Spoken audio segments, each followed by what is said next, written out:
आमदार अनिल पाटील यांनी उपमुख्यमंत्री अजित पवारांची आज भेट घेतलेली आहे। क्रीडा मंत्रिपदाबाबत चर्चा झालेली नसून क्रीडा मंत्रिपद मला मिळायला हवं असं वक्तव्य अनिल पाटील यांनी केलेलं आहे।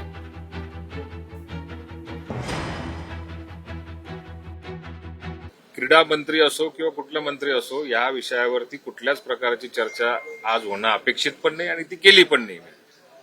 पुढच्या महापालिकेच्या ज्या निवडणुका आहेत त्या महापालिकेच्या निवडणुकीच्याच संदर्भामध्ये केवळ फक्त आज इथं भेटायला आलो। पण ऑफर केलं पक्षाने, त्यांच्या कार्यकर्त्यांचा आग्रह आहे की मला मिळावं। मला मिळावं काय, मलाही परमेश्वराला मी विनंती करतोय की मलाही मिळालं पाहिजे, पण पक्षश्रेष्ठी जो निर्णय घेतात तोच अंतिम असतो। आमच्यातला कोणीही मंत्री झाला तरी तो आमचाच मंत्री आहे आणि माझाच मंत्री समजून मी पुढे काम करतो। 4 बायका आणि 19 मुलं असल्याचं मौलाना सांगतात, तर आपण किमान 3 ते 4 मुलं तरी जन्माला घालायला हवी असं आवाहन अमरावतीच्या माजी खासदार नवनीत राणा यांनी केलेलं आहे। नवनीत राणा यांच्या या वक्तव्यानंतर फक्त राज्यभरातच नाही तर देशभरातनं विविध प्रतिक्रिया उमटत आहेत।